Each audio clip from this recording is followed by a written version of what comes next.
नमस्कार दोस्तों, आपका स्वागत है all new stories and novel Hindi channel पर, जहां हर कहानी एक नई दुनिया के दरवाजे खोलती है, जहां आपको मिलेगी रोमांचक, रहस्यमयी और दिल चीर लेने वाली कहानियां जो आपको एक अलग ही सफर पर ले जाएंगी। अगर आप भी कहानियों के शौकीन हैं तो यह चैनल आपके लिए ही है। तो चलिए शुरू करते हैं आज की कहानी। डिस्क्लेमर: इस चैनल पर प्रस्तुत सभी कहानियां केवल मनोरंजन के उद्देश्य से बनाई गई है। इसमें वर्णित सभी पात्र, स्थान, घटनाएं और संस्थाएं पूरी तरह से काल्पनिक है। यदि किसी नाम, स्थान या समुदाय से कोई समानता पाई जाती है तो वह मात्र एक संयोग है। हम किसी भी प्रकार की आस्था, जाति, धर्म या समुदाय की भावनाओं को ठेस पहुंचाने का प्रयास नहीं करते। सभी कहानियों का उद्देश्य केवल मनोरंजन और कल्पनाओं की दुनिया में ले जाना है। दोस्तों, यह मेरा नया चैनल है, प्लीज आप चैनल को सब्सक्राइब करें। धन्यवाद। तो चलिए बढ़ते हैं कहानी की ओर। क्या आप नियति पर विश्वास करते हैं? क्या आप इस बात को मानते हैं कि इस जीवन में आपके साथ जो कुछ भी हो रहा है, अच्छा या बुरा, वो सब पहले से ही निर्धारित है? हमारा बिताया हुआ हर पल आने वाले कल का संकेत देता है। हम जो कुछ भी करें, हमारी नियति हमें हमारे निर्धारित परिणाम तक पहुंचा ही देती है। नियति ने नीलवायु पुत्र को बना डाला युवराज से गुलाम, और फिर उस गुलाम को बना डाला इस युग के सबसे बड़े महायुद्ध का एक सर्वशक्तिमान योद्धा। लेकिन कैसे? ये कहानी है सुंदरनगर राज्य की, जिसे समझने के लिए हमें वक्त में थोड़ा पीछे जाना होगा। करीब 1200 साल पहले सप्त सिंधु के उत्तरी क्षेत्र पर सुंदरनगर का ही शासन था। सुख समृद्धि और ऐश्वर्य से भरपूर सुंदरनगर पर सबकी नजर थी। लेकिन वक्त बदलते देर नहीं लगती। नियति के चक्र से न आम इंसान बच पाता है, न राजा और न ही कोई राज्य। अचानक राक्षसों की एक बड़ी फौज ने सुंदरनगर पर हमला कर दिया। वो लड़ाई इतनी भयानक थी कि पूरी धरती लाशों से ढक गई। राक्षसों ने सभी ताकतवर योद्धाओं को बेरहमी से मार डाला। कई प्रतिभाशाली युवाओं को तो वो जिंदा ही निगल गए। वो दृश्य इतना भयानक था कि उसके बारे में सोचकर ही किसी की भी रूह कांप जाए। अपनी तबाही का मंजर देखते हुए सुंदरनगर की उम्मीद तब जगी जब न जाने कहां से एक दिव्यात्मा प्रकट हुए। वो थे ऋषि भृगु।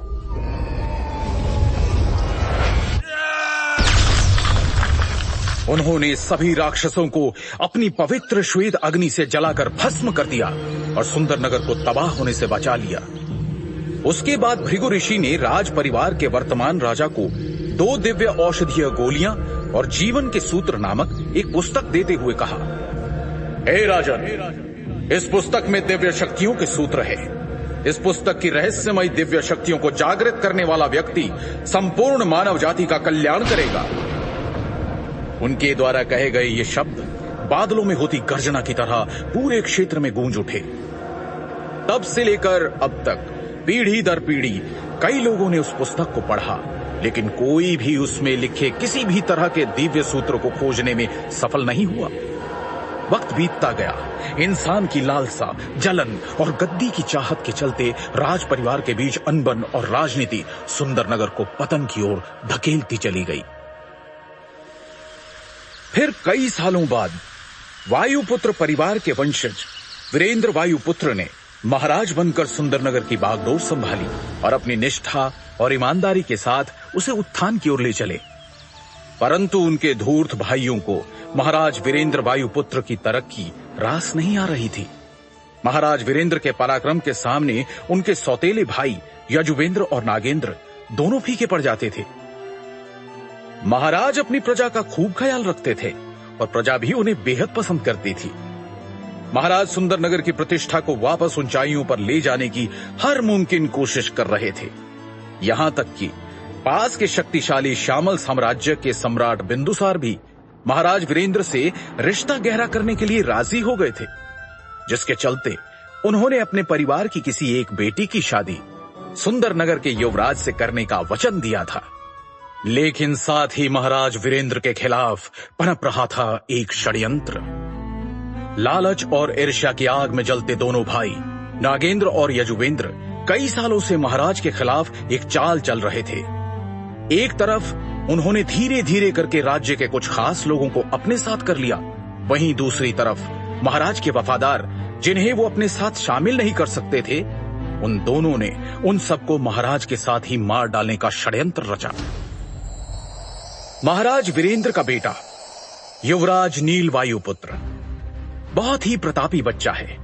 उसके पैदा होने पर संत महात्मा द्वारा यह कहा गया था, ये लड़का एक दिन पूरे राज्य का उद्धारक बनेगा। हमारे शरीर में 7 सबसे महत्वपूर्ण चक्र होते हैं। एक एक करके चक्रों की शक्ति को जागृत करके इंसान एक महान योद्धा बन सकता है। मात्र 13 वर्ष की आयु में नील वायुपुत्र अपने पहले और सबसे मुश्किल चक्र यानी मूलाधार चक्र के शिखर पर पहुंच गया था, जिसकी वजह से हर कोई उसे सुंदरनगर के उद्धारक के रूप में देखने लगा था। उन्हें लगता था कि नील के नेतृत्व में वो एक बार फिर से पूरे उत्तरी क्षेत्र पर शासन कर सकेंगे। सबको लगता था कि नील वायुपुत्र अपने पिता के नक्शे कदमों पर चलते हुए सुंदरनगर को नई बुलंदियों पर पहुंचाएगा। महाराज भी नील को छोटी उम्र से ही अपने साथ राज्य के कार्यों में शामिल किया करते थे।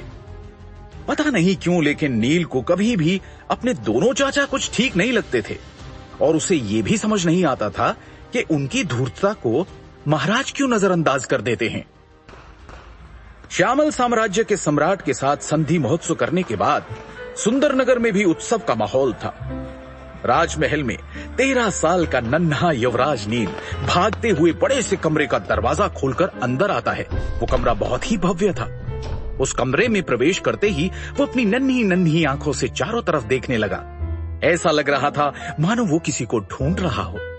तभी उसे कक्ष के कोने में एक बड़ी कुर्सी दिखाई दी जिस पर कोई बैठा था, लेकिन उसकी तरफ पीठ होने के कारण वो कुर्सी पर बैठे व्यक्ति का चेहरा नहीं देख पा रहा था। नील के चेहरे पर एक बड़ी मुस्कान आ गई और वो दौड़ते हुए कुर्सी के सामने गया। कुर्सी पर बैठे व्यक्ति का चेहरा देखते ही नील की नन्ही आंखों में खौफ उतर आया। उसकी आंखें फटी की फटी रह गई और वो जोर से चिल्लाया, पिताश्री! 13 साल के युवराज नील वायुपुत्र ने अपने पिता को तड़पते हुए देखा था। महाराज वीरेंद्र के मुंह से खून की धार बह रही थी और उनका चेहरा पूरी तरह से नीला पड़ चुका था। ऐसा लग रहा था जैसे महाराज को घातक जहर दिया गया हो। बच्चे की चीख सुनकर कुर्सी पर बैठे महाराज ने अचानक अपनी आंखें खोली और बोले, नील, मेरे बच्चे, तुम आ गए। अपने पिता को ऐसी हालत में देखकर नील घुटनों के बल बैठ गया और नम आंखों के साथ रुआंसा होकर बोला, आपको क्या हुआ है पिताश्री? महाराज ने नील को कोई जवाब नहीं दिया, मानो उन्होंने उसे सुना ही ना हो। फिर अपनी सांसों को काबू करते हुए वो धीमी आवाज में बोले, मैंने तुम्हें एक किताब दी थी, क्या तुमने उसे पूरी तरह से समझ लिया है? पिताश्री, हम इस बारे में बाद में भी बात कर सकते हैं, पहले हमें वैद्य जी के पास चलना चाहिए, नील ने हड़बड़ाकर कहा। मौत से कुछ ही पल दूर अपनी बची हुई शक्ति इकट्ठा करते हुए महाराज धीमे स्वर में बोले, उसके लिए बहुत देर हो चुकी है बेटा। उनकी बात सुनकर नील उन्हें अजीब भाव से देख रहा था। उसे समझ में नहीं आया कि आखिर उसके पिता ऐसा क्यों कह रहे थे। एक छोटे बच्चे के लिए यह नजारा बहुत ही तकलीफ देने वाला था। नील को देखकर उसके पिता के चेहरे पर एक दर्द भरी फीकी मुस्कान आ गई और उन्होंने कांपती हुई आवाज में कहा, नील, याद रखना, तुम हमारी आखिरी उम्मीद। इससे पहले कि वो अपनी बात पूरी कर पाते, अचानक उनके शरीर ने प्राण छोड़ दिए और वो कुर्सी पर ही दम तोड़ बैठे। ये देखकर नील की दर्द भरी चीख निकली, पिताश्री! इतने में सैनिकों की एक टुकड़ी राजमहल के उस कमरे में प्रवेश करती है और साथ ही राजा के जैसे कपड़े पहने हुए नागेंद्र और यजुवेंद्र वायुपुत्र आते हैं। अपने पिता की मृत्यु पर रोते बिलखते नील पर वो जरा सी भी दया नहीं दिखाते। और सैनिकों को नील को कैद करने का आदेश देते हैं। उनके षड्यंत्र से अनजान मासूम नील झुंझलाकर बोला, छोड़ो मुझे, मैंने कुछ नहीं किया है, मुझे नहीं मालूम पिताश्री को किसने मारा। उसकी इस बात पर यजुवेंद्र जोर जोर से ठहाका लगाकर हंसने लगा और नील के करीब आकर बड़ी बेरहमी से उसने मासूम नील को बालों से पकड़ लिया। उसके चेहरे के भाव अचानक ही क्रूर हो गए। दिल तो करता है कि तुझे अभी जान से मार डालूं, लेकिन कितना मासूम है तू। मैंने क्या गुनाह किया है? मैंने कुछ नहीं किया है। चाचा जी, पिताश्री को वैद्य के पास ले चलिए ना, शायद वो इन्हें ठीक कर देंगे। नील यजुवेंद्र के आगे गिड़गिड़ाने लगा। इस पर यजुवेंद्र ने नील के बालों पर अपनी पकड़ को कसते हुए एक जोरदार तमाचा उसके गाल पे जड़ दिया और क्रूरता भरे अंदाज में बोला, तेरा गुनाह ये है कि तू एक गद्दार का बेटा है। तेरा बाप तो मर चुका है, इसलिए अब उसके गुनाहों की सजा तू भुगतेगा। तू एक कैदी का जीवन बिताएगा। रोज तेरी इतनी पिटाई होगी कि तू रोज हमसे मरने की भीख मांगेगा। ऐसा कहकर यजुवेंद्र सैनिकों को इशारा करता है। उसकी आज्ञा का पालन करते हुए सैनिक नील को कारागृह ले जाने लगते हैं कि तभी पीछे खड़ा नागेंद्र एक तिरछी मुस्कान के साथ कहता है, अगर तेरी बहन नीलिमा सप्त सिंधु आश्रम न गई होती तो मैं उसे खुद अपने हाथों से सजा देता।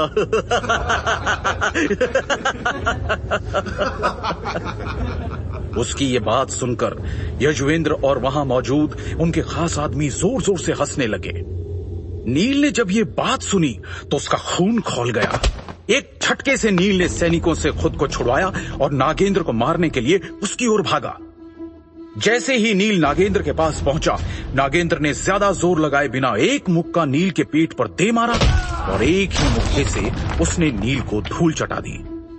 दर्द से बिलखता नील वहीं जमीन पर पड़ा रहा, जिसे देखकर वहां मौजूद सभी लोग एक बार फिर जोर जोर से हंसने लगे।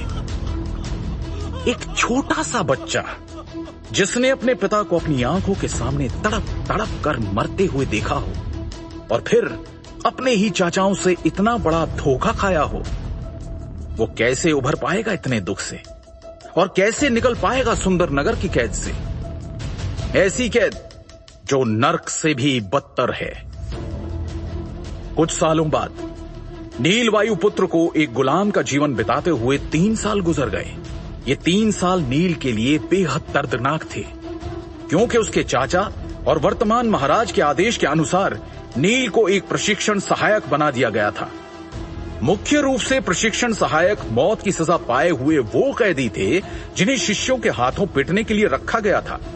सभी शिष्य अपनी तकनीकों और शक्तियों का परीक्षण इन सहायकों पर ही करते थे, यहां तक कि उन्हें पलटवार करने की भी अनुमति नहीं थी। कैदियों की सुध लेने वाला कोई भी नहीं था। इनमें से कितने ही गुलाम हर साल मारे जाते थे या फिर अपंग हो जाते थे। जहां तक नील की बात है तो वो मौत की सजा पाने वाला कोई आम कैदी नहीं था। वो सुंदरनगर साम्राज्य का पूर्व युवराज था, जो पिछले 3 सालों से प्रशिक्षण सहायक बनकर लगातार मार खा रहा था। नील वायुपुत्र ने इन 3 वर्षों में इतने हमले, अपमान और पीड़ा झेली थी कि जिन्हें गिना भी नहीं जा सकता। उसने अब इसे ही अपनी नियति मानकर जीना सीख लिया था। रात का समय, दिन भर की पिटाई के बाद सभी कैदियों को उनके कारागार में डाल दिया गया। नील अभी सिर्फ 16 साल का है। उसका शरीर दुबला लेकिन चेहरा सुंदर है। अपनी चमकती नीली आंखों के साथ वो अपने कारागृह में दीपक के मंद प्रकाश में एक फटी पुरानी किताब को निराशा से देख रहा था। वो उस पुस्तक को एक बार फिर से पढ़ने की कोशिश कर रहा था। ये किताब उसके पिता द्वारा उसको मिला हुआ आखिरी तोहफा था। पुस्तक देते समय उसके पिता ने उससे कहा था, बेटा नील, ये पुस्तक हमारे पूर्वजों की पवित्र धरोहर है और ये हमारे कुल के पुनरुद्धार में सहायक होगी। मुझे विश्वास है कि तुम ही हमारे कुल का उद्धार करोगे।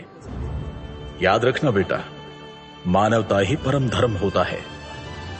अपने पिता के वो शब्द नील के कानों में गूंज गए। वो धीरे से फुसफुसाया, भृगु ऋषि की इस किताब को मैंने दसियों बार पढ़ा है। इसके अंदर के सूत्र काफी अच्छे हैं, लेकिन मानवता ही परम धर्म है। मैं इस कथन से सहमत नहीं हो सकता। दीपक की हल्की लौ को देखते हुए उसने एक उदासी भरे स्वर में खुद से कहा, यदि मेरे पिता इतने दयालु और उदार नहीं होते, मानवता को परम धर्म नहीं मानते, तो आज हमारे राज्य की ये दुर्दशा नहीं होती और ना ही मेरे पिता की मृत्यु होती। मैं अपने पिताश्री की मौत के जिम्मेदार हर इंसान को खोज निकालूंगा और खुद अपने हाथों से उन्हें नरक से भी भयानक यातना दूंगा। पिछले 3 सालों में हर रोज न जाने कितनी बार नीलवायु पुत्र ने ये प्रतिज्ञा ली थी, लेकिन वो खुद नहीं जानता था कि वो अपने मकसद में कामयाब कैसे होगा। सभी समस्याओं का समाधान देने वाला कोई सूत्र, कोई उपाय या फिर शायद कोई जादुई मंत्र उस किताब में छुपा था, जो आज तक अनेक बार पढ़ने पर भी उसे नहीं मिला। लेकिन नील हार नहीं मानता और उस नन्हे दीपक की रोशनी में एक बार फिर किताब पढ़ने लगता है। क्या है नील की नियति? क्या नील कभी इस कैद से निकल पाएगा? क्या वो अपने पिता को इंसाफ और उनका खोया हुआ सम्मान वापस दिला पाएगा? क्या है भृगु ऋषि की किताब का रहस्य और कैसे बनेगी ये किताब नील की सबसे बड़ी ताकत? सवाल है अनेक और हर सवाल का एक दिलचस्प जवाब पाने के लिए बस सुनते रहिए Mahagatha, only on Pocket FM.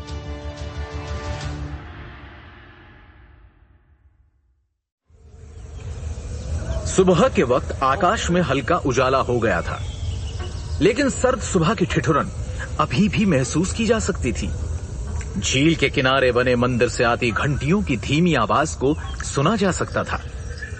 नील की कोठरी का दरवाजा खुला और कुछ लोगों के कदमों की आवाज सुनाई दी।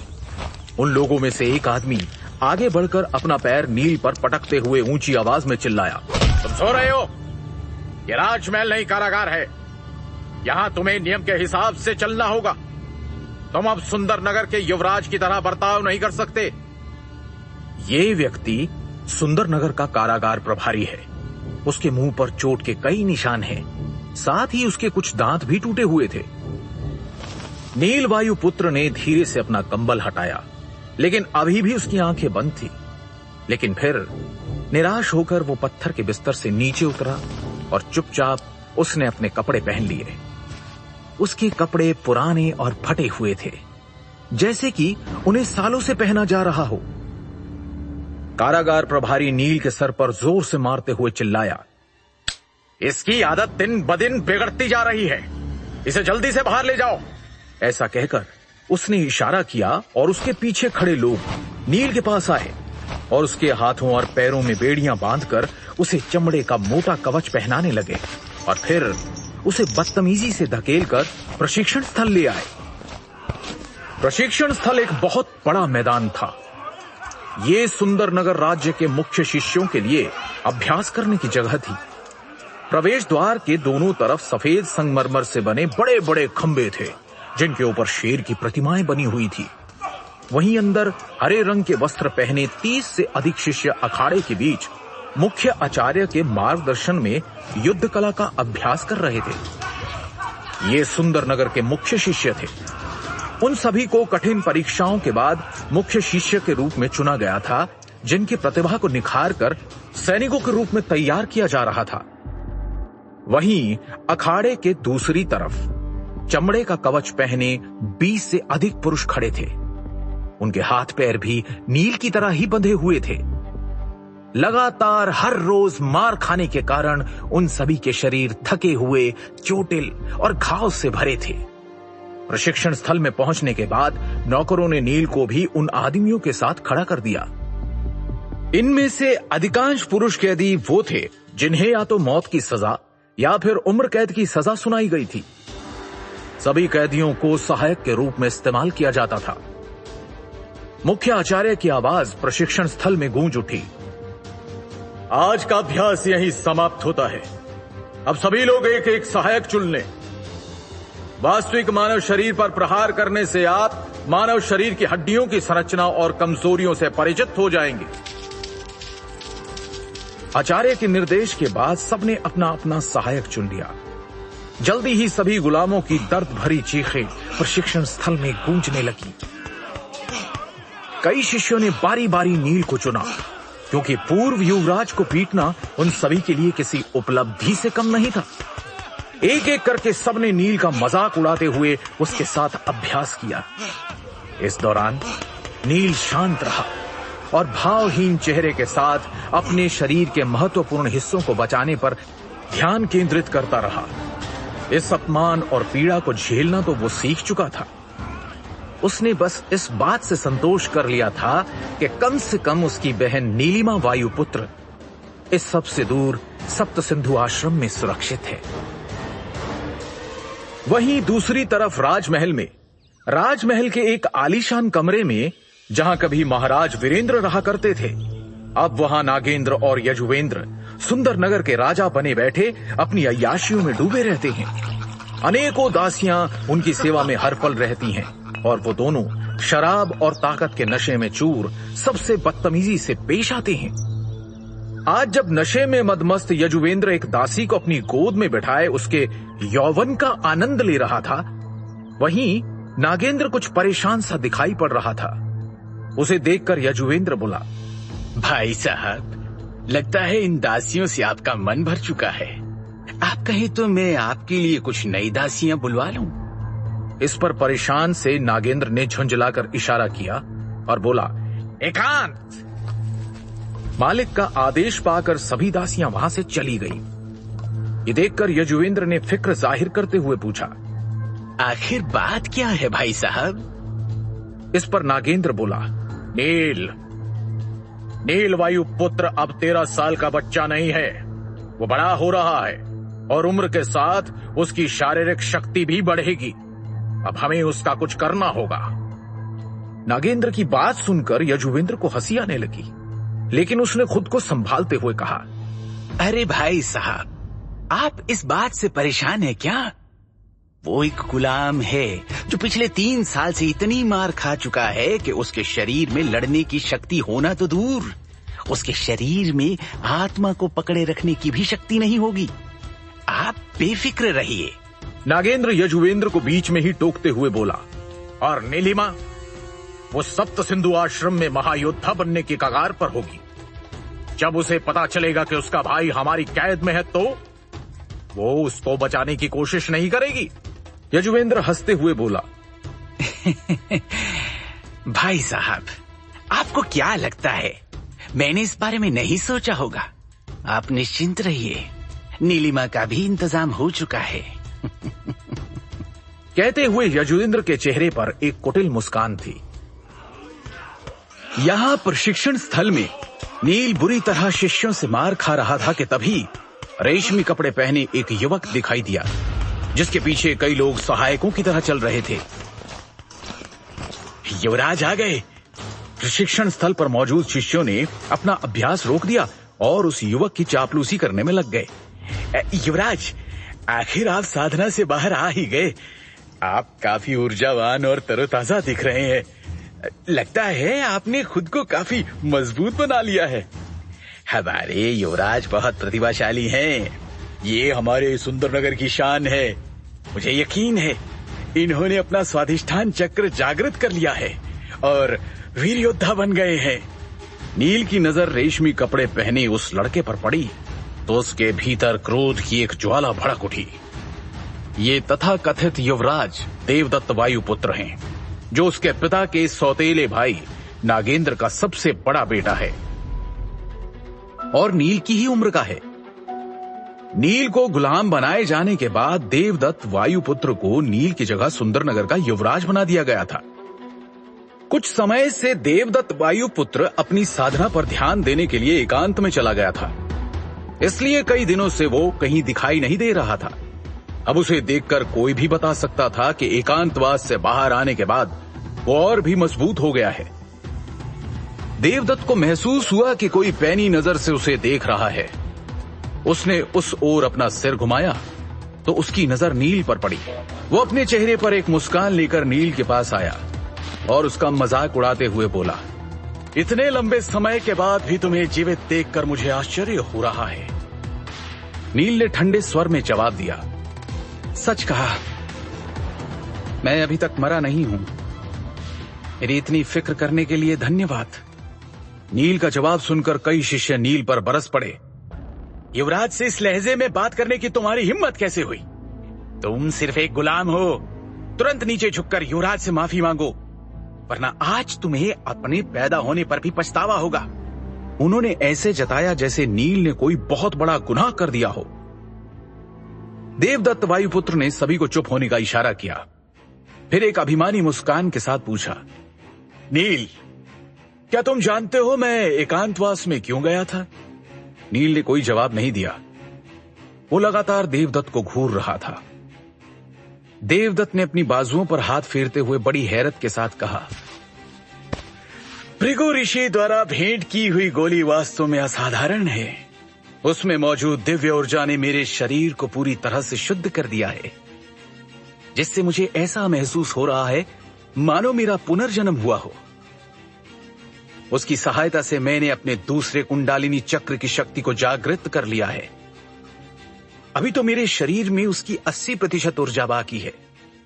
उसकी पूरी ऊर्जा इस्तेमाल करने के बाद मैं बहुत ही जल्द विशुद्ध चक्र जागृत करके महावीर योद्धा बन जाऊंगा। भृगु ऋषि के आशीर्वाद वाली दिव्य औषधीय गोलियां। नील की आंखें हैरानी से बड़ी हो गई। दोनों औषधीय गोलियां सुंदर नगर राज्य के किसी खजाने की तरह थी। ऐसा कहा जाता है कि उन गोलियों को एक गोपनीय स्थान पर छुपाया गया था। पूर्वजों द्वारा निर्धारित नियमों के अनुसार राज परिवार में 14 वर्ष की आयु से पहले स्वाधिष्ठान चक्र जागृत करने वाले सदस्य को ही ये गोलियां दी जाएंगी। लेकिन किसी ने भी अभी तक ये उपलब्धि हासिल नहीं की थी। इस प्रकार पिछले 1200 वर्षों में वो दिव्य औषधीय गोलियां किसी को भी नहीं दी गई थी। अगर कोई उन गोलियों का हकदार बनने की क्षमता रखता था तो वो था नील वायुपुत्र, जिसने 13 वर्ष की आयु में मूलाधार चक्र के शिखर को छुआ था। दुर्भाग्य से राज्य के भीतर हुए षड्यंत्र के फलस्वरूप नील वायुपुत्र को एक गुलाम के रूप में जीवन बिताना पड़ रहा था और इन कठिन परिस्थितियों में उसकी साधना लगभग रुक सी गई थी। दूसरी ओर देवदत्त में औसत दर्जे की प्रतिभा थी। वो बड़ी मुश्किल से 16 वर्ष की आयु में अपना मूलाधार चक्र जागृत कर पाया था। वो इन दिव्य औषधीय गोलियों के बिल्कुल भी योग्य नहीं था, लेकिन इसके बावजूद वो इस मूर्ख को मिल गई थी। जब नील ने यह बात सुनी कि जो गोलियां उसकी होनी चाहिए थी वो इस गधे को मिल गई हैं, तो वो गुस्से में कांपते हुए बोला, देवदत्त, तुम्हारी ऐसा करने की हिम्मत कैसे हुई? क्या तुम्हारे मन में हमारे पूर्वजों के लिए कोई सम्मान नहीं है? तुम्हारी मुझसे सवाल करने की औकात नहीं है। अब मैं स्वाधिष्ठान चक्र तक पहुंच गया हूं। अब मैं किसी बलिष्ठ सांड को भी हरा सकता हूं। तुम तो बस एक कमजोर गुलाम हो। अगर मैं चाहूं तो मैं तुम्हें आसानी से कुचल सकता हूं। लेकिन आज ही मैं साधना से बाहर आया हूं, इसलिए मैं अपने शक्ति परीक्षण के लिए एक सहायक चुनूंगा। नील के अपमान से देवदत्त जरा भी परेशान नहीं था। किसी गुलाम के मुंह लगना एक युवराज की शान के खिलाफ था। उसने नील के साथ अपनी बातचीत वहीं रोक दी और लापरवाही से इशारा किया और कहा, मैं चुनता हूं तुम्हें। आश्चर्यजनक रूप से देवदत्त ने नील को नहीं चुना। इसके बजाय उसने एक अधेड़ उम्र के कैदी को इशारा करके अपने पास बुलाया। वो कैदी तुरंत कांपने लगा। हालांकि उसने एक मोटा चमड़े का कवच पहना हुआ था जो हमले की शक्ति को काफी हद तक कम कर देता था, लेकिन स्वाधिष्ठान चक्र पर पहुंच चुके देवदत्त का सामना करने की सोच से ही उस गुलाम का दिल दहल उठा। देवदत्त ने गहरी सांस ली और अपनी मुट्ठी भींच ली। वो नंदी शस्त्र मुष्टिका थी, जो सुंदर नगर की एक गुप्त तकनीक थी। देवदत्त अपनी वास्तविक शक्ति आजमाना चाहता था। उसके पूरे शरीर पर एक हल्की नीली रोशनी चमकने लगी। देवदत्त की भयानक आभा देखकर सहायक की आंखों में निराशा छा गई। वो जानता था कि इस मुक्के से उसकी मौत हो जाएगी। वो अपने घुटनों पर बैठकर रहम की भीख मांगने लगा। युवराज, कृपया मुझे बख्श दें। तभी एक विस्फोटक आवाज गूंज उठी। देवदत्त ने सहायक की विनती पर कोई ध्यान नहीं दिया और अपना मुक्का सीधे उस कैदी के सीने पर दे मारा। एक जोर की आवाज के साथ उसका कवच फट गया और उसके टुकड़े टुकड़े हो गए। उसके सीने की सारी हड्डियां टूट गई। उस मुक्के की शक्ति से उड़ते हुए वो सहायक सामने की दीवार से टकराया और निढाल होकर जमीन पर गिर गया। और इस तरह देवदत्त ने एक ही मुक्के से उस सहायक को मार डाला। वहां मौजूद सभी लोगों ने उसके तलवे चाटने का एक और दौर शुरू कर दिया। युवराज, आप तो बहुत ज्यादा शक्तिशाली हो गए हैं। पूरे सुंदर नगर में कोई भी आपका सामना करने के काबिल नहीं है। अब मुझे तो लगता है कि आसपास के 10 राज्यों में भी कोई युवराज के बराबर नहीं होगा। देवदत्त अपने मुक्के के परिणाम से संतुष्ट था। उसने एक राहत की सांस ली और फिर शातिर मुस्कान के साथ नील की ओर देखा। हालांकि नील उस अधेड़ उम्र के व्यक्ति जितना कमजोर नहीं था, लेकिन देवदत्त के मुक्के की शक्ति वास्तव में काफी ज्यादा थी। नील अवचेतन रूप से एक कदम पीछे हो गया तो देवदत्त ने हंसते हुए नील के कंधे को थपथपाया। निश्चिंत रहो, मैं तुम्हें इतनी जल्दी नहीं मारूंगा। मैं तुम्हें दिखाना चाहता हूं कि तुम जैसे कचरे की तुलना में मैं कितना ताकतवर हूं। नील ने कोई जवाब देना ठीक नहीं समझा। देवदत्त अपनी अभिमानी मुस्कान लेकर वहां से जाने को हुआ कि तभी अचानक उसे कुछ याद आया। वो घूमा और बोला, ओह, और एक बात, मैंने सुना है कि मेरी प्रतिभाशाली चचेरी बहन को सप्त सिंधु आश्रम में परेशानी हो रही है।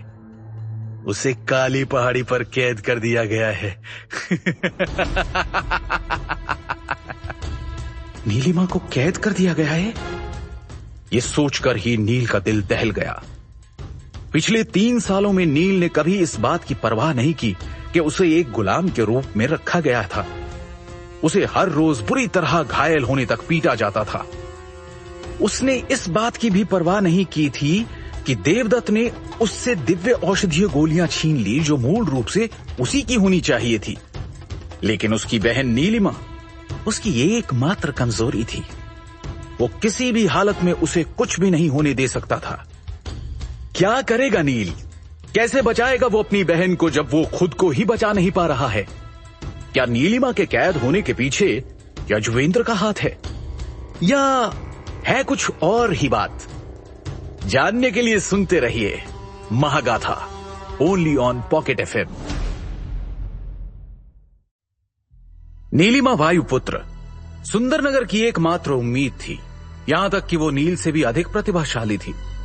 जब वो सिर्फ 12 साल की थी तब उसकी अविश्वसनीय प्रतिभा को देखते हुए उसे सप्त सिंधु आश्रम में एक आंतरिक शिष्य के रूप में स्वीकार किया गया था। वो सुंदरनगर राज्य को छोड़कर सप्त सिंधु आश्रम चली गई और इस तरह वो पारिवारिक कलह से बच निकली। अगर वो कुछ दिन और यहां रुकती तो शायद उसके साथ भी जानवरों जैसा सलूक किया जाता। नीलिमा के जाने के कुछ दिनों बाद ही नील के पिता की हत्या कर दी गई थी और नील को गुलाम बना दिया गया था। इस वजह से पिछले 3 वर्षों से वो अपनी बहन की कोई खबर नहीं ले पाया। फिर भी वो ये सोचकर तसल्ली कर लेता था कि उसकी बहन सप्त सिंधु आश्रम में सुरक्षित होगी। लेकिन आज देवदत्त की बात सुनने के बाद अचानक उसे नीलिमा की चिंता होने लगी। दिन बीतते गए, वो नीलिमा की चिंता में इतना खो गया था कि जब शिष्य उस पर हमला करते थे तब वो बचाव करना ही भूल जाता था, जिसकी वजह से उसे काफी गहरी चोटें आईं। रात में वो दर्द से कराहते हुए कारागार में लौट आया।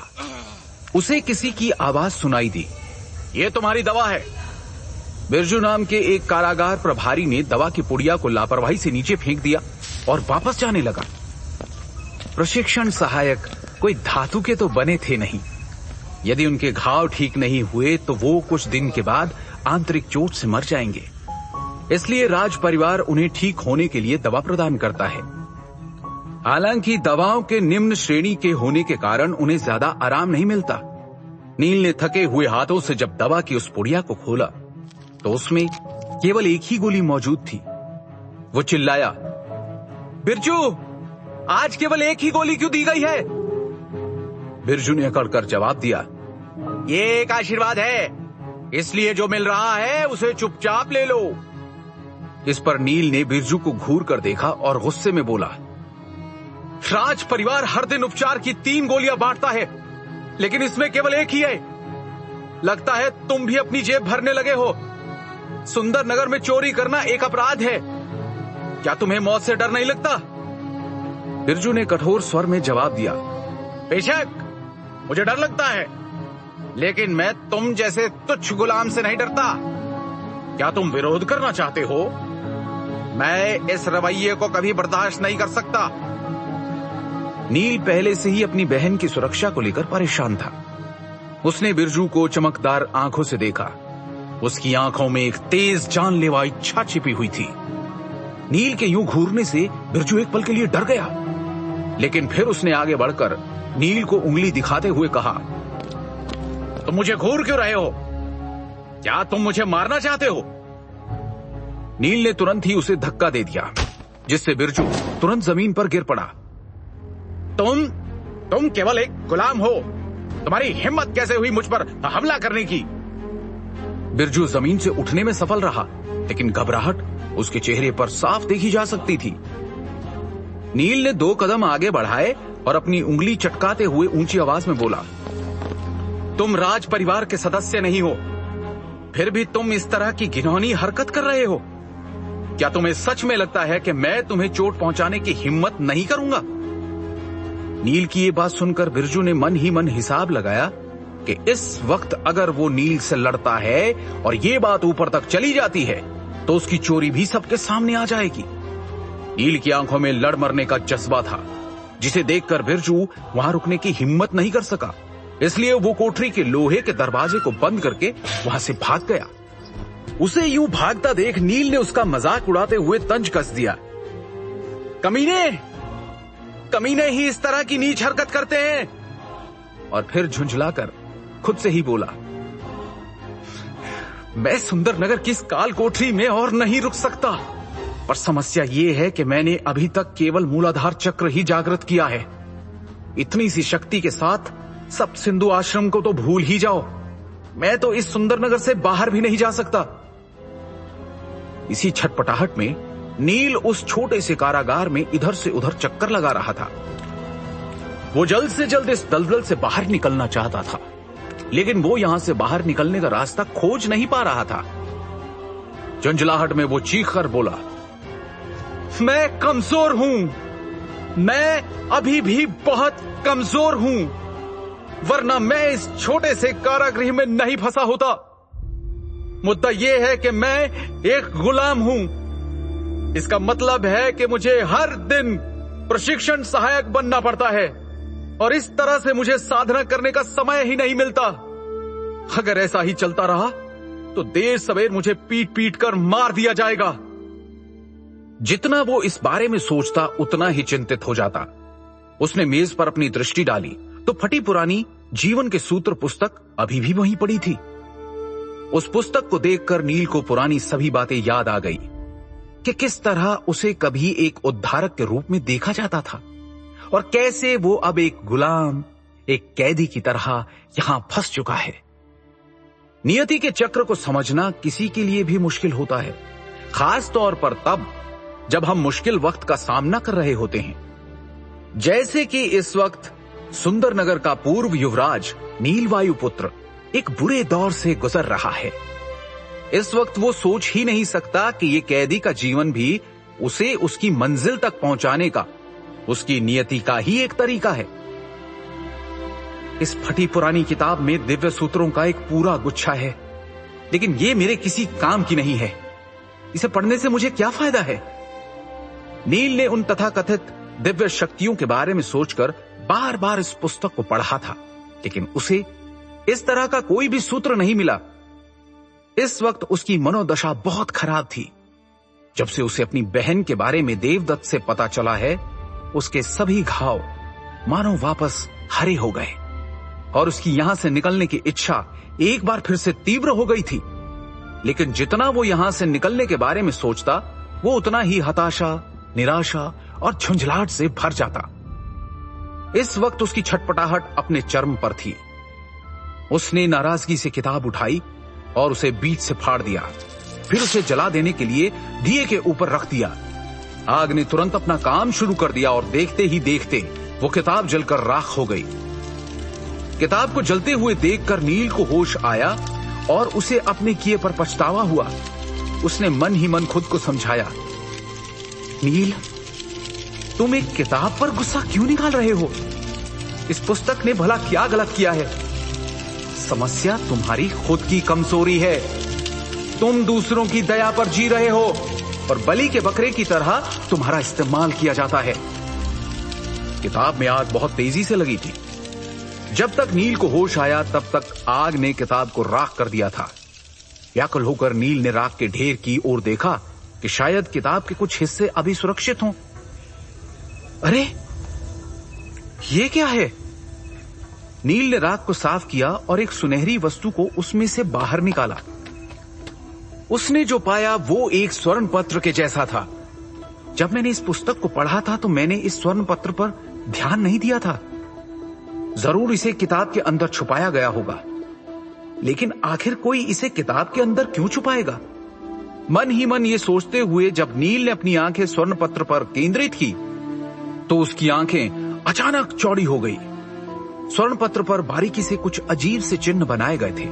नील ने बहुत कोशिश की लेकिन वो एक भी चिन्ह को पहचान नहीं पाया। जैसे ही उसने उन चिन्हों पर अपना हाथ फेरा, स्वर्ण पत्र हजारों छोटे टुकड़ों में बिखर गया। प्रत्येक छोटे टुकड़े में एक विशेष प्रतीक था जो किसी प्राचीन भाषा की तरह दिख रहा था। लेकिन तभी अचानक स्वर्ण पत्र के छोटे छोटे टुकड़े नील की त्वचा से चिपकने लगे।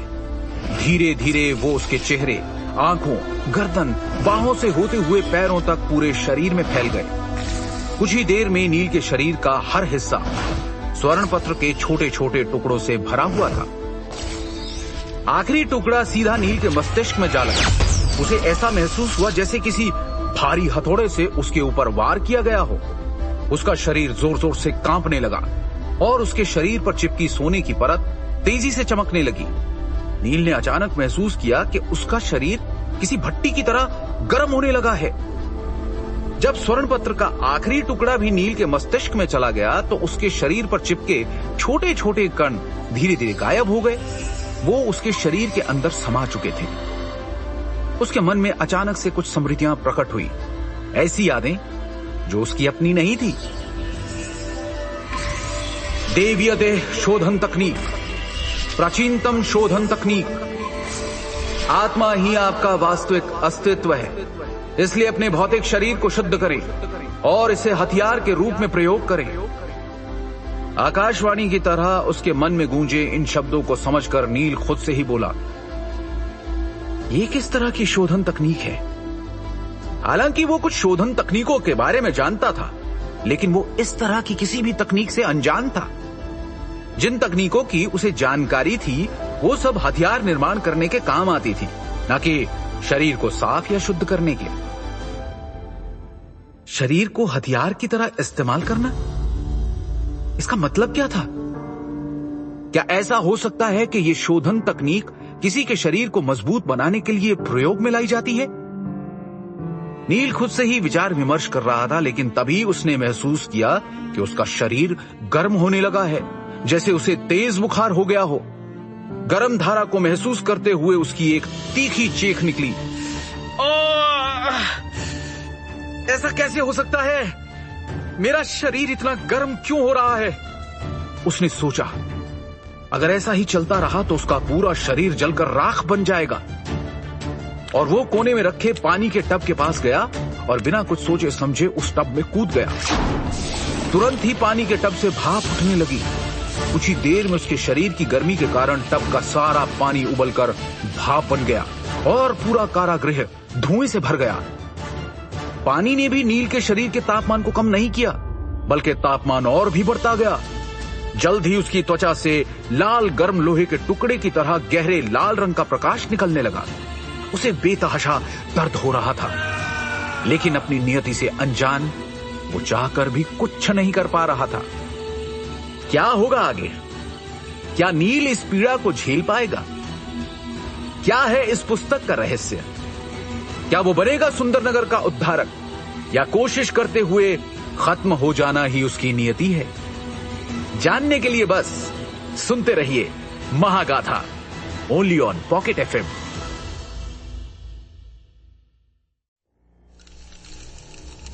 भृगु ऋषि द्वारा वरदान के रूप में दी गई जीवन के सूत्र नामक किताब को जब नील ने गुस्से में जला दिया तो उसकी राख में छुपे स्वर्ण पत्र नील के शरीर से जुड़ गए और उसका शरीर बहुत तेज असहनीय गर्मी महसूस करने लगा। उस तीव्र पीड़ा में भी नील इस प्रक्रिया को समझने की कोशिश कर रहा था। नील एक प्रतिभाशाली लड़का था और सुंदरनगर का युवराज भी रह चुका था। उसकी बुद्धि और अक्ल सामान्य से ज्यादा थी। उसने इस किताब को भी अनगिनत बार पढ़ा था, इसलिए इस प्रक्रिया को समझने की काबिलियत नील वायुपुत्र में जरूर थी। गर्मी से राहत पाने के लिए वो पानी के टब में बैठा था, लेकिन पानी ने नील के शरीर के तापमान को कम नहीं किया, बल्कि तापमान और भी बढ़ता गया। नील टब से बाहर निकला और जल्द ही उसकी त्वचा के रोम छिद्रों से लाल गर्म लोहे के टुकड़े की तरह गहरे लाल रंग का प्रकाश निकलने लगा। उसे बेतहाशा दर्द हो रहा था, लेकिन वो चाहकर भी कुछ नहीं कर पा रहा था। अंत में उसने इस दर्द के आगे घुटने टेक दिए और अंधेरी कोठरी में छाती के बल गिर गया। उसके मन में एक अविश्वसनीय परिवर्तन हो रहा था। अचानक उसके मन में एक विशाल हांडी प्रकट हुई। वो पूरी तरह से काली थी, जिस पर नीले रंग से नवनाग हांडी लिखा हुआ था। हांडी की दीवारों के चारों ओर नागों की 8 मूर्तियां बनी हुई थी। प्रत्येक दिव्य नाग की मूर्ति अलग रंग की थी, लाल, काली, सफेद, नीली इत्यादि। वो दिव्य नाग ज्वलंत और सजीव दिख रहे थे। हर दिव्य नाग के कई फन थे, किसी के 5, किसी के 9। जहां 8 दिव्य नागों की आंखें बंद थी और उनकी पूंछ नीचे की तरफ थी, वहीं पर 9वां नीले रंग का दिव्य नाग लेटा हुआ था। उसके 7 फन थे, लेकिन बाकियों से अलग उसकी आंखें खुली हुई थी और ये सजीव नजर आ रहा था। ऐसा लगता है कि नीले दिव्य नाग की आंखें लाखों वर्षों से ऐसी ही हैं। उन आंखों को देखकर नील को किसी महान शक्ति का आभास हो रहा था। दिव्य नाग की गहरी टकटकी से नील की आत्मा कांपने लगी। उसके शरीर पर जल्द ही बहुत सी दरारें दिखाई देने लगी और ऐसा लगा जैसे कि वो अनंत गहराई में गिरने वाला है। तभी उस नीले दिव्य नाग के मुंह से एक फुफकार सुनाई दी और वो विशाल हांडी घूमने लगी। हांडी के अंदर से अजीब सी आग की लपटें निकलने लगी। वो आग की लपटें शुद्ध सफेद रंग की थी। उन्हें देखकर एक पवित्रता का आभास हो रहा था। क्या इस संसार में वास्तव में इस रंग की ज्वाला मौजूद थी? वो अग्नि ऐसी थी कि एक तरफ तो वो पवित्र शांति का आभास देती है, वहीं दूसरी तरफ वो इस संसार की हर वस्तु को जला सकती है। क्या ये पवित्र श्वेत अग्नि है? नील के पास आश्चर्यचकित होने का समय नहीं था, क्योंकि चारों ओर से सफेद लपटों में घिरी विशाल हांडी उसकी आत्मा की ओर बढ़ रही थी। कोई सामान्य व्यक्ति अपनी आत्मा के जलने का दर्द नहीं सह सकता है। हालांकि नील इस समय अपनी आत्मिक अवस्था यानी आत्मा के रूप में था, इसलिए वो चाहकर भी बेहोश नहीं हो सकता था। वो केवल अपने दांत पीसकर उस दर्द को बर्दाश्त कर सकता था। मुझे मर जाने दो। इस समय वो इस भयानक दर्द से खुद को मुक्त करने के लिए मरना चाहता था। हालांकि मृत्यु एक ऐसी इच्छा थी जो चाहकर भी पूरी नहीं हो सकती थी, क्योंकि इस वक्त वो एक आत्मा के रूप में था। उसकी आत्मा इस प्रक्रिया का सामना नहीं कर पाई और जल्द ही टूटकर विनाश के कगार पर पहुंच गई। और तभी हांडी में से 7 रंगों वाली एक दिव्य किरण चमकी। उस दिव्य किरण ने नील वायुपुत्र की आत्मा को तुरंत ठीक कर दिया। मानो नील के अंदर फिर से लड़ने की हिम्मत आ गई। उसने गहरी सांस ली और उस सांस के साथ घुली प्राण वायु ने नील के रोम रोम को शक्ति से भर दिया। नील वायुपुत्र ने एक ताकतवर गर्जना के साथ इस प्रक्रिया की सराहना की। कारागृह उसकी ललकार से गूंज उठा, लेकिन उसे सुनने के लिए वहां कोई नहीं था। उस कोठरी के अंधियारे में नील रोशनी को प्राप्त कर चुका था। जलाना, तोड़ना, मरम्मत करना, फिर जलाना, फिर से तोड़ना और फिर मरम्मत करना, ये प्रक्रिया बार बार दोहराई गई। जीवन और मृत्यु के चक्र को लंबे समय तक दोहराया गया। दर्द के कारण नील का मरने की प्रार्थना करना, फिर हांडी से निकलकर श्वेत अग्नि का उसे ठीक करना, नील की आत्मा और शरीर पर गर्म धारा के साथ शक्ति का बहना। नील को तो ऐसा लगा मानो अनंत काल तक ये प्रक्रिया चलती रहेगी, और फिर कुछ समय बाद ये प्रक्रिया रुक गई।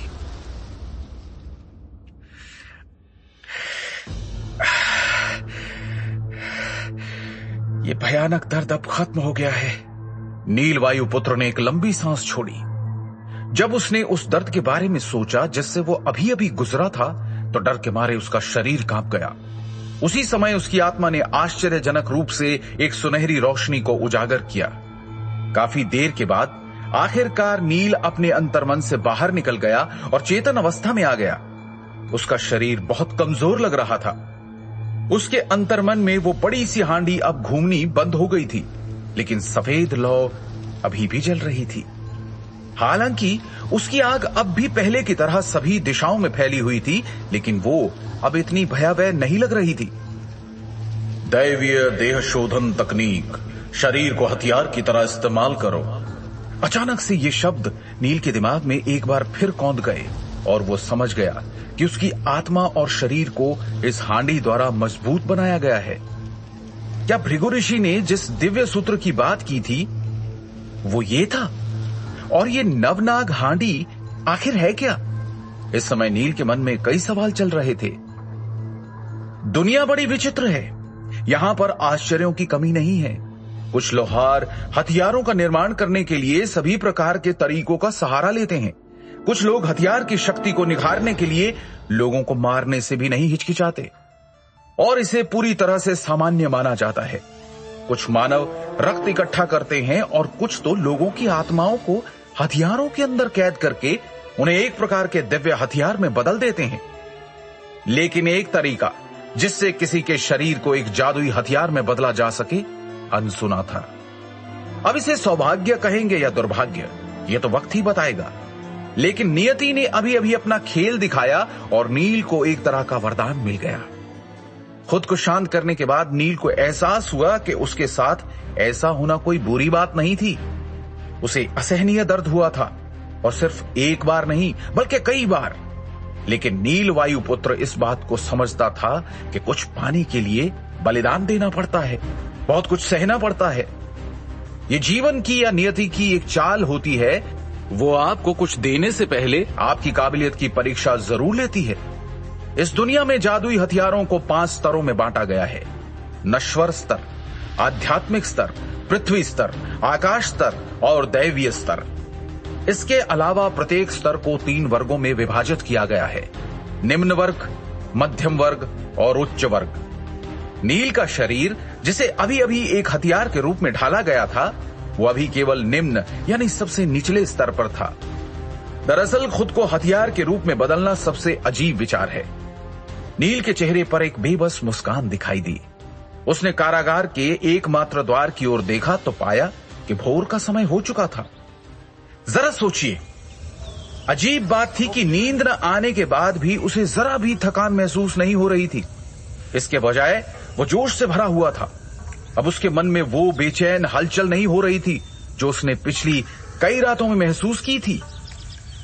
भृगु ऋषि ने किताब में सूत्रों को इस तरह से छुपा रखा था कि कोई लाखों बार पढ़कर भी उन्हें प्राप्त नहीं कर सकता था।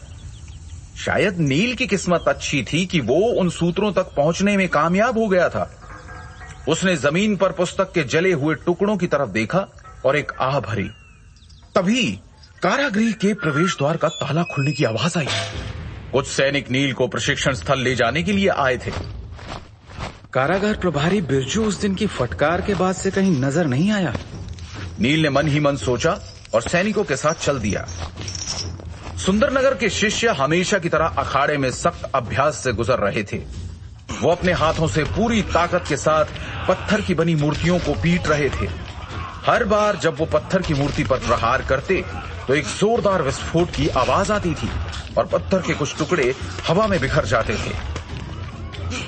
वहीं अखाड़े के दूसरी तरफ खड़े कैदी सहायक इस घटना को देखकर कड़वाहट महसूस कर रहे थे, जैसे उनकी मां मर गई हो। सुंदरनगर में कैदी होना वास्तव में एक ऐसा जीवन जीना था जहां आप हर रोज पीटे जाएंगे। ऐसा जीवन भला किस अर्थ का? अक्सर ऐसा होता था कि शाम को जब कैदी बिस्तर पर लेटते थे तो घावों से ढके शरीर के साथ वो पूरी रात एक ही तरह लेटे रहते। वो दर्द के मारे बिस्तर पर करवट तक नहीं बदल पाते थे।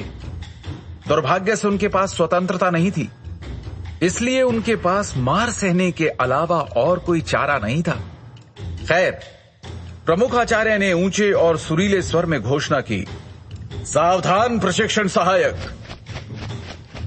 सभी कैदी सहायक अपने शरीर को सीधा रखते हुए एक व्यवस्थित पंक्ति में खड़े हो गए और सभी शिष्यों ने अपना अपना सहायक चुन लिया। नील को भी एक शक्तिशाली शिष्य द्वारा चुना गया। उस शिष्य का नाम था धीरज। वहां मौजूद सभी लोग जिन्होंने धीरज को नील का चुनाव करते हुए देखा, उन्हें नील पर दया आ गई। वैसे तो धीरज की तकनीक औसत दर्जे की थी और वो अभी तक किसी कुंडलिनी चक्र को जागृत नहीं कर पाया था, लेकिन वो जबरदस्त शारीरिक शक्ति के साथ पैदा हुआ था। उसकी शक्ति अविश्वसनीय थी। वो बहुत ही आक्रामक चरित्र का और हिंसक स्वभाव का था। कई सहायकों को उसने पीट पीट कर अपंग बना दिया था।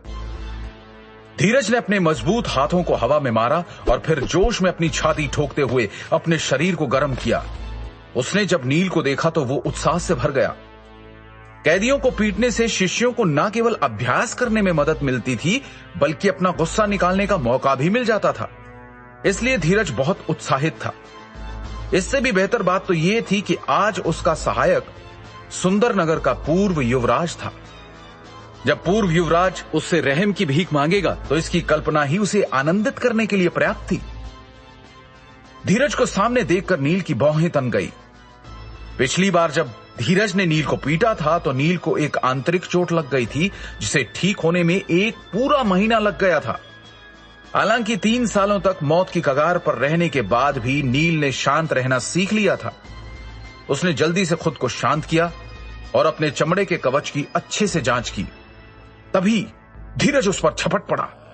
जिस युद्ध कला का अभ्यास धीरज करता है वो बहुत शक्तिशाली तकनीक थी। उसे ऋषभ मुष्टिका कहा जाता है। चमड़े का कवच मुक्के की शक्ति को केवल कम कर सकता है, पूरी तरह से खत्म नहीं कर सकता। इसलिए नील ने एक गहरी सांस ली और भारी मुक्के का सामना करने के लिए अपनी छाती को सख्त किया। एक विस्फोटक आवाज गूंज उठी। हमले की शक्ति को चमड़े के कवच द्वारा काफी कम करने के बावजूद उस हमले से नील को सीने में किसी भारी हथौड़े से ठोके जाने का एहसास हुआ। नील ने तेजी से सांस लेना शुरू कर दिया, जिससे नुकसान को कम किया जा सके। यह तकनीक उन रहस्यों में से एक थी जिसे नील ने पिछले 3 वर्षों में प्रशिक्षण सहायक बने रहने के दौरान सीखा था। धीरज का मुक्का बहुत शक्तिशाली था, इसलिए इस प्रयास के बाद भी नील को गहरी चोट आई। नील ने एक असहाय मुस्कान प्रकट की और फिर पीछे की ओर गिर गया। जमीन पर गिरते ही नील को चक्कर आने लगे। उसने सोचा कि इस मुक्के की शक्ति इतनी भयानक है कि उसे गंभीर आंतरिक चोट लग सकती है। लेकिन फिर उसे कुछ अजीब महसूस हुआ और अब उसे रत्ती भर भी दर्द नहीं हो रहा था। दर्द महसूस करने के बजाय उसने अपने सीने में एक अनोखी गर्म धारा को महसूस किया। जैसे ही गर्म धारा की ऊर्जा फैली, उसके शरीर ने तुरंत प्रतिक्रिया दी। उसे ऐसा लगा मानो उसका शरीर एक भूखा भेड़िया है जो तेजी से गर्म धारा को निगल रहा है। वो गर्म धारा उसके अंगों में फैल गई, जिससे उसका पूरा शरीर गर्म हो गया। उसे कोई दर्द महसूस नहीं हो रहा था। इसके विपरीत उसे अत्यंत सुखदायक अनुभूति हुई। आखिर ये क्या चल रहा है? नील अवाक रह गया। क्या हो रहा है नील पुत्र के साथ? जानने के लिए सुनते रहिए Mahagatha, only on pocket FM।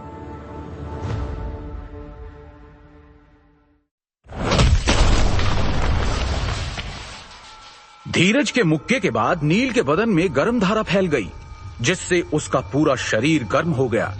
अब उसे कोई दर्द महसूस नहीं हो रहा था। इसके विपरीत उसे एक अत्यंत सुखदायक अनुभूति हुई। आखिर ये चल क्या रहा है? नील अवाक रह गया। वो मन ही मन इसे समझने की कोशिश कर रहा था। क्या ये गर्म धाराएं मेरे शरीर को साफ कर रही हैं? ऐसी दवा मिलना दुर्लभ है जो किसी के शरीर को शुद्ध कर सके। सुंदरनगर की दिव्य स्वर्गीय गोली जैसी अद्भुत औषधि ही व्यक्ति के शरीर को साफ कर सकती है, लेकिन दिव्य स्वर्गीय गोली जैसी दवा बेहद दुर्लभ और कीमती थी। नील के शरीर को साफ करने वाली गर्म धारा बिना किसी कारण के प्रकट हुई थी। वो कुछ देर तक जमीन पर पड़े हुए ही इस पर विचार करता रहा, लेकिन जल्द ही उसे कल रात की घटना याद आ गई। अपने शरीर को हथियार की तरह प्रयोग करो। उसे याद आया कि किस तरह लोहार हथियार को पीट पीट कर मजबूत और संतुलित बनाता है, जैसे कल उसे बार बार पवित्र श्वेत अग्नि में तपाकर मजबूत बनाया गया था। उसने ये भी महसूस किया कि अब उसका शरीर नश्वर स्तर के हथियार जैसा ही था। उसने मन ही मन विचार किया, उच्च श्रेणी यानी सबसे बेहतरीन हथियार को पूरी तरह से संतुलित होना चाहिए। क्या ये विचार सही नहीं है? यही विचार विमर्श करते हुए उसे एक शानदार ख्याल सूझा। इस तरह से पीटे जाने पर और भी गर्म धारा बनेगी जो मेरे शरीर को शुद्ध करने में मदद करेगी। इस तरह से पिटना तो दिव्य स्वर्गीय गोली खाने के बराबर है। ये सोचकर नील का दिल उत्साह से भर गया। अपने विचार का परीक्षण करने के लिए नील उठ गया और धीरज ने तुरंत ही उसे एक और मुक्का जड़ दिया। इस बार भी गर्म धारा उसके शरीर में प्रवाहित हुई और उसे कोई चोट नहीं लगी, इसलिए वो हर बार धीरज का मुक्का खाने के लिए खड़ा हो जाता। लेकिन साथ ही उसने ऐसा अभिनय किया जैसे उसे बहुत ज्यादा दर्द हो रहा हो। नील बार बार चोट के कारण गिरता और फिर जल्दी से खड़ा होने की कोशिश करने लगता। धीरज ने जब नील को बार बार उठते देखा तो हैरानी में उसने अपने चेहरे पर एक अजीब सा भाव प्रकट किया। उसने तो सोचा था कि इतनी मार खाकर नील अपंग हो जाएगा, लेकिन नील मार खाने के बाद हर बार खड़े होने में कामयाब हो जाता था। इससे धीरज को हैरत के साथ साथ बहुत शर्मिंदगी महसूस हुई। तुम मार खाने में बहुत अच्छे हो, लेकिन अब मेरा अगला मुक्का खाकर दिखाओ। ऐसा कहते ही धीरज ने पूरी शक्ति के साथ नील को एक और जोरदार मुक्का दे मारा।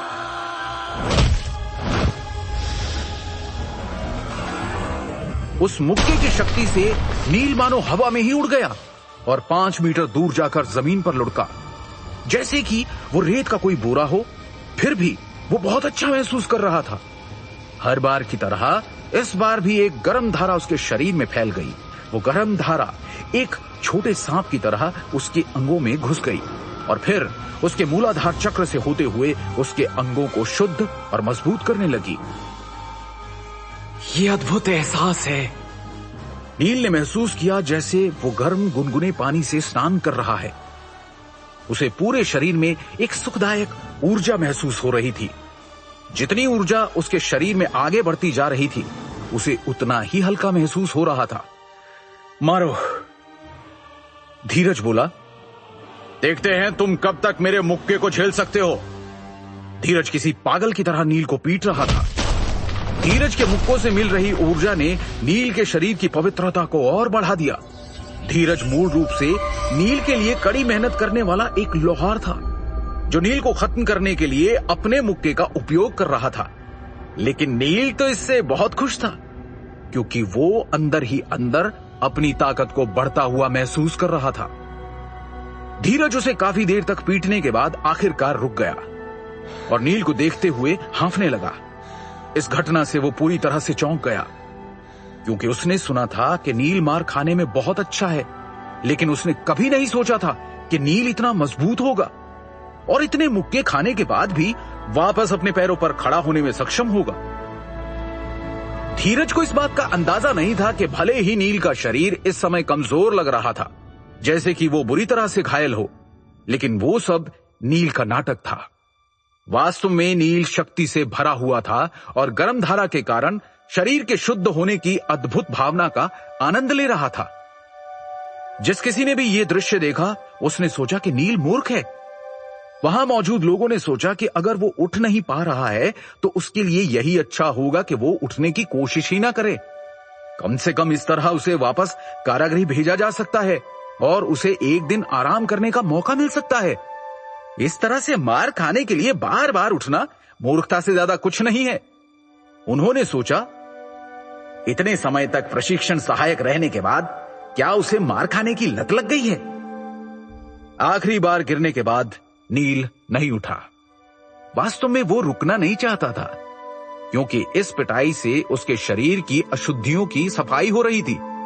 लेकिन अगर वो इस तरह से बार बार उठता रहेगा तो बाकी लोग उस पर शक कर सकते हैं।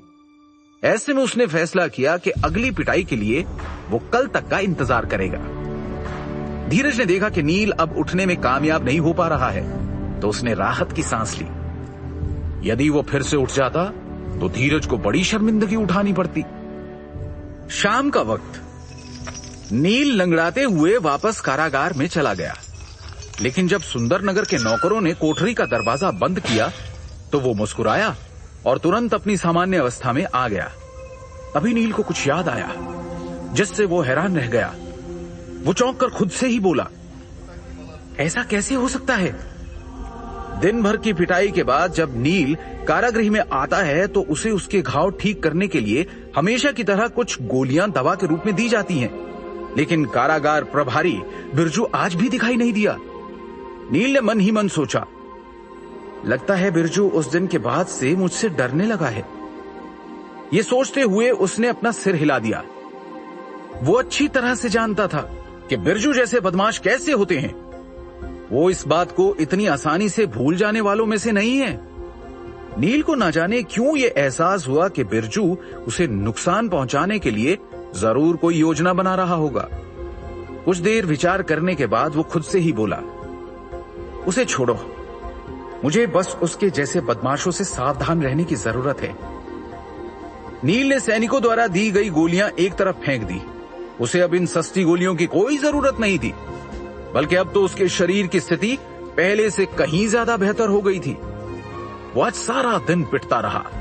न जाने कितनी ही बार वो गिरा और फिर से गिरने के लिए खड़ा हुआ था। इस कारण उसका शरीर गंदा हो गया था।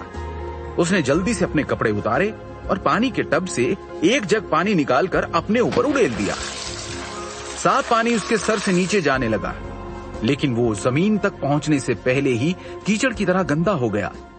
उस गंदे पानी में कुछ सफेद अशुद्धियां थी, जिन्हें देखकर नील मन में बोला, लगता है गर्म धारा मेरे शरीर की अशुद्धियों को बाहर निकालने में काफी मददगार साबित होगी। जैसा कि शास्त्रों में भी बताया गया है कि किसी भी साधक के लिए शरीर को शुद्ध और मजबूत बनाना कितना आवश्यक है, क्योंकि इसके बाद ही वातावरण में मौजूद आध्यात्मिक ऊर्जा को ग्रहण करने में कामयाब हुआ जा सकता है। योग शास्त्र में भी इस तरह की अनेक क्रियाएं, कड़े अभ्यास और साधनाएं बताई गई है। शरीर को शुद्ध करने की एक शोधन प्रक्रिया होती है। आप पहले अपनी त्वचा को शुद्ध करते हैं, फिर मांस को, फिर हड्डियों को, फिर अंदरूनी अंगों को और आखिर में अपने अस्थि मज्जा यानी हड्डियों के अंदर के मुलायम पदार्थ को शुद्ध शक्ति प्रदान करके ताकतवर बनाया जाता है। जैसे कि मूलाधार चक्र से किसी के मांस की अशुद्धियों को बाहर निकालकर उसे मजबूत बनाया जाता है, फिर स्वाधिष्ठान चक्र से हड्डियों की अशुद्धियों को बाहर निकाला जाता है। एक बार जब आप अपने शरीर के भीतर की सभी अशुद्धियों को निकाल देते हैं तो आपका सामान्य शरीर कहीं अधिक मजबूत और उन्नत बन जाता है। नील, वायुपुत्र और अन्य लोगों के बीच मुख्य अंतर यह है कि दूसरों को अपने शरीर की अशुद्धियों को बाहर निकालने के लिए कड़े अभ्यास और साधना की आवश्यकता होती है। यह प्रक्रिया बहुत धीमी होती है, इसलिए इसमें बहुत ज्यादा समय लगता है। लेकिन नील को अपने शरीर के भीतर की अशुद्धियों को बाहर निकालने के लिए बस जमकर पिटने की जरूरत है, जिससे उसके शरीर से अशुद्धियां कई गुना तेजी से बाहर निकल सकती हैं। नील पहले से ही मूलाधार चक्र के शिखर पर पहुंच गया था, लेकिन वो पिछले 3 वर्षों से पर्याप्त अभ्यास और साधना ना कर पाने के कारण इससे आगे नहीं बढ़ पा रहा था। आज की पिटाई के बाद उसे लगा जैसे उसके शरीर में काफी बदलाव आ गया है। उसका मांस अब चमत्कारी रूप से शुद्ध हो गया था। उसने फर्श पर फैली काली अशुद्धियों में हल्की सफेद अशुद्धियों को भी देखा। उसके मांस से निकली अशुद्धियां काले रंग की थी, जबकि उसकी हड्डियों से निकली हुई अशुद्धियां सफेद रंग की थी।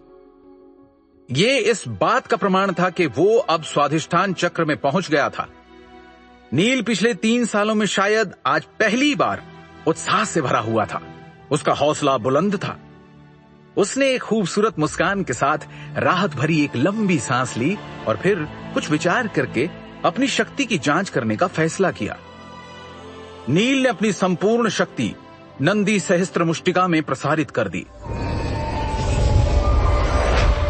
और फिर उसने हवा में एक मुक्का मारा। उस मुक्के से एक विस्फोटक ध्वनि उत्पन्न हुई और उससे निकलने वाली तेज हवा पूरे कारागार में फैल गई, जिससे वहां मौजूद दिया बुझ गया। वो कोठरी बहुत छोटी सी थी। उसके पास अपनी ताकत का परीक्षण करने के लिए कोई सहायक या यंत्र भी नहीं था और वो दूसरों का ध्यान अपनी ओर नहीं खींचना चाहता था, वरना उसके लिए मुश्किलें और भी बढ़ सकती थी। फिर भी उसे अपने मुक्के में उस शक्ति का अनुभव हुआ जो उसे आज तक महसूस नहीं हुआ था।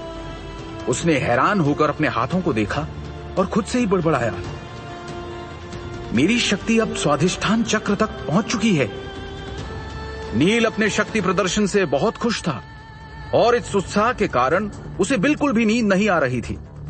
आखिर में वो काफी देर बाद केवल 2 घंटे के लिए सो पाया, लेकिन उसके बावजूद भी वो ऊर्जा और जोश से भरा हुआ महसूस कर रहा था। वहीं दूसरी तरफ रात के अंधेरे में एक सोची समझी चाल के तहत बिरजू एक सैनिक से मिलने आता है और उसे रिश्वत की रकम देते हुए कहता है, मालूम है ना, कल उसे प्रशिक्षण स्थल न ले जाकर तुम्हें उसे कहां लाना है। रिश्वत को अपनी टोपी में छुपाते हुए सैनिक बोला, चिंता मत करो बिरजू, तुम्हारा काम हो जाएगा। अगली सुबह एक नौकर ने कारागृह का ताला खोला और नील को बाहर लाने से पहले उसे बेड़ियां पहना दी। स्वाधिष्ठान चक्र में प्रवेश करने के बाद नील के शरीर में कई बदलाव आए थे, लेकिन उन्हें जाहिर तौर पर देख पाना या शब्दों में बयां करना मुश्किल था। मगर सूक्ष्मता से उसकी गतिविधियों पर ध्यान दिया जाए तो उसमें हुए परिवर्तनों का अंदाजा लगाया जा सकता था। नौकरों के पीछे चलते हुए नील ने महसूस किया कि जिस रास्ते पर वो चल रहा था वो रोज से अलग है। नौकर उसे प्रशिक्षण स्थल के बजाय कहीं और लेकर जा रहे थे। नील ने चारों ओर देखा तो उसे याद आया कि ये रास्ता राजमहल के अंदरूनी हिस्सों तक जाता है।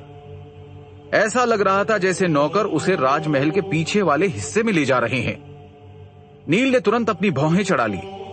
उसके चेहरे पर शिकन दिखाई दी, लेकिन फिर भी उसने एक भी शब्द नहीं कहा और इंतजार करने लगा कि आगे क्या होगा। क्या नील आ चुका है अपने दुश्मनों की नजर में?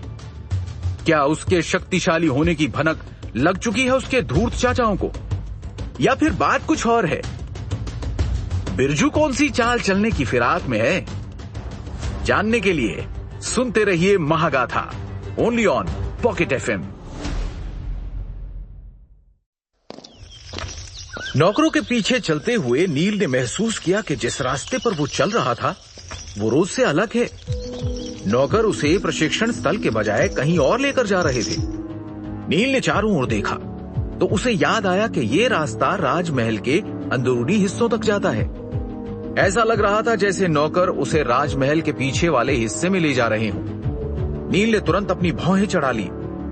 उसके चेहरे पर शिकन दिखाई दी, लेकिन फिर भी उसने एक भी शब्द नहीं कहा और इंतजार करने लगा। राजमहल के पीछे वाले हिस्से में आए नील को काफी समय हो गया था। चलते चलते उसने आसपास नजर घुमाकर देखा, ये हिस्सा बहुत बदल गया था। वहां कुछ नए भवन बनाए गए थे और उनके सामने एक छोटा सा तालाब था जिसे पार करने के लिए एक छोटा सा पुल भी बना हुआ था। नई इमारत काफी भव्य लग रही थी। सभी नई इमारतें ऊंची छतों वाली दिखाई पड़ रही थी और दीवारों पर सुनहरे रंग से कुछ खूबसूरत कलाकृतियां बनाई गई थी। नौकर नील को तालाब वाले बगीचे के बाद एक पतले से रास्ते से होते हुए एक भवन की ओर ले जाने लगे। जल्द ही वो उस भवन के आंगन तक पहुंच गए। नील ने देखा कि वहां 2 लोग आमने सामने बैठकर चाय की चुस्कियां ले रहे थे। वो दोनों बेहद खुश दिखाई दे रहे थे। नील ने उन्हें देखा और देखकर तुरंत ही पहचान गया। उनमें से एक कारागार प्रभारी बिरजू था जो पिछले कई दिनों से गायब था, और दूसरा रेशमी कपड़े पहने 50 से अधिक की उम्र का एक बूढ़ा आदमी था। इस बूढ़े आदमी का नाम बालकांत था। एक समय पर वो राजमहल का एक मामूली नौकर हुआ करता था। बालकांत की पत्नी एक धात्री यानी दाई थी। जिसे नील के छोटे चाचा यजुवेंद्र ने अपने सबसे बड़े बेटे राजदत्त को दूध पिलाने और उसकी देखभाल के लिए काम पर रखा था। इस वजह से बालकांत के राजदत्त से मधुर संबंध थे और राजदत्त और यजुवेंद्र की चापलूसी करते हुए उसने काफी तेजी से प्रगति कर ली थी। जहां पहले वो एक साधारण रसोइये की तरह काम करता था, वहीं अब उसे एक भोजन प्रबंधक के रूप में पदोन्नत कर दिया गया था। अब उसकी हैसियत बहुत ऊंची हो चुकी थी। यजुवेंद्र और राजदत्त के साथ उसके संबंध के चलते बालकांत की स्थिति पहले से कहीं बेहतर हो गई है। कहते हैं ना, हुस्न मिल जाए तो नजाकत आ ही जाती है। उसका अहंकार भी पहले से कहीं अधिक बढ़ गया था, यहां तक कि अब वो कई अधिकारियों से पंगे लेने से नहीं डरता था। नील ने भी उसके अहंकार के बारे में कई किस्से सुने थे। इससे पहले कि नील आंगन के अंदर प्रवेश कर पाता, उसने कारागार प्रभारी बिरजू को कहते हुए सुना, बाला भैया, आपका घर तो सच में बहुत सुंदर है। लगता है राजकुमार राजदत्त आप पर बहुत भरोसा करते हैं। भरोसा? अरे मैं तो उनके दाहिने हाथ जैसा हूँ। यहां तक कि वो मेरी पत्नी को अपनी सगी मां की तरह सम्मान देते हैं।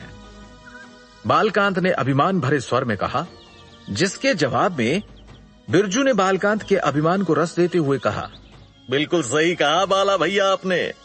वैसे अगर मैं गलत नहीं हूं तो दरवाजे की कलाकृतियों में स्वर्ण पत्र का इस्तेमाल किया गया है ना?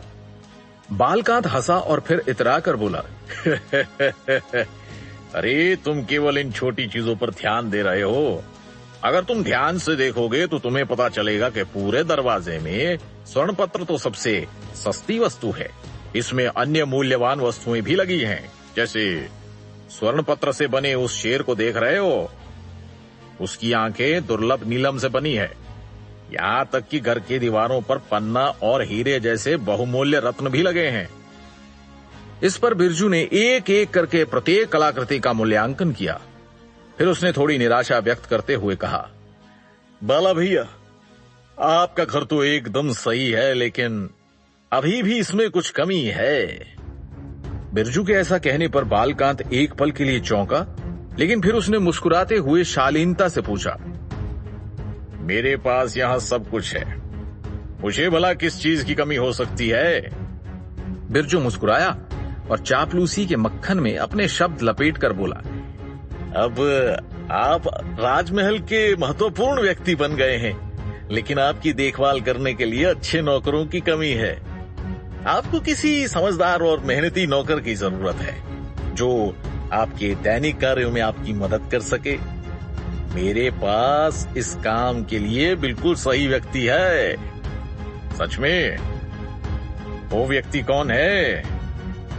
बालकांत ने उत्सुकता से पूछा, जिस पर बिरजू ने घर के प्रवेश द्वार की ओर इशारा किया और बोला, बाला भैया, देखो वो रहा। बालकांत ने नजर घुमाकर देखा तो सामने नील था। उसके सामने हथकड़ियों में बंधा सुंदर नगर का पूर्व युवराज खड़ा था।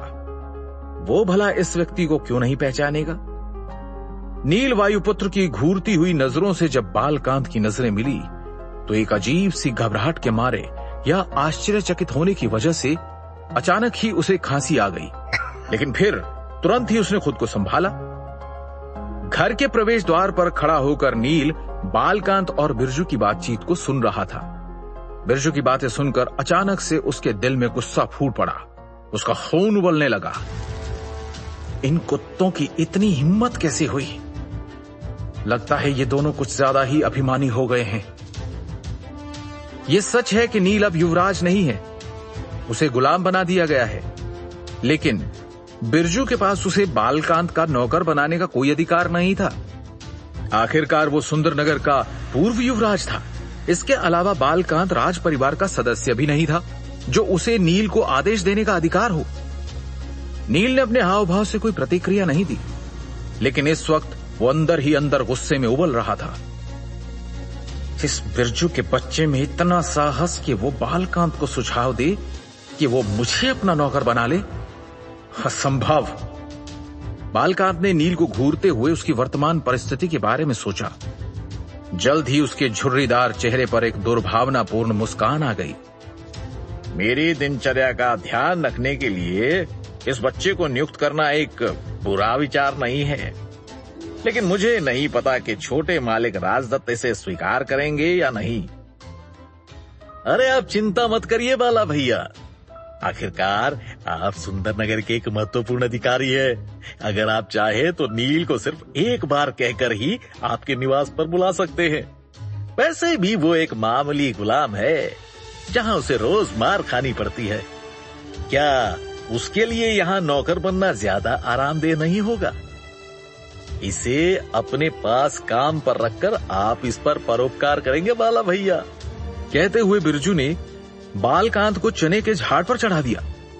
इस बात पर बालकांत ने सहमति जताते हुए अपना सिर हिलाया। बालकांत सबसे निचले वर्ग से ऊपर पहुंचा था। उसे सबसे ज्यादा मजा अपनी पहचान और रुतबे का रौब झाड़ने में आता था।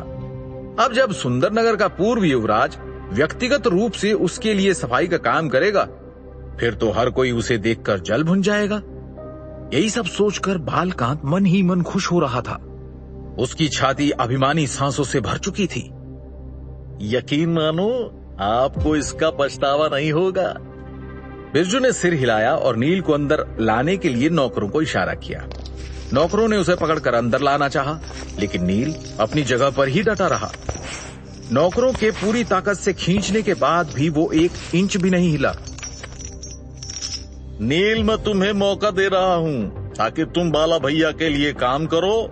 यहाँ रोज तुम्हें खाने के लिए लजीज खाना और पीने के लिए अच्छी शराब मिलेगी। बिरजू ने ऐसे भाव दिखाए जैसे कि वो नील पर कोई बहुत बड़ा एहसान कर रहा हो। नील की आंखें गुस्से में चमक उठी और वो जोर से दहाड़ा, बालकांत, बिरजू! यहां तक कि चाचा यजुवेंद्र ने भी कभी मुझसे इस तरह से बात करने की हिम्मत नहीं की। और फिर तुम दोनों की इतनी हिम्मत कैसे हुई कि राज परिवार के एक सदस्य को अपना नौकर बनाने की सोच रहे हो? अभी सोच नहीं रहे हैं, नौकर बना लिया है। चल अब बकवास बंद कर और काम पर लग जा।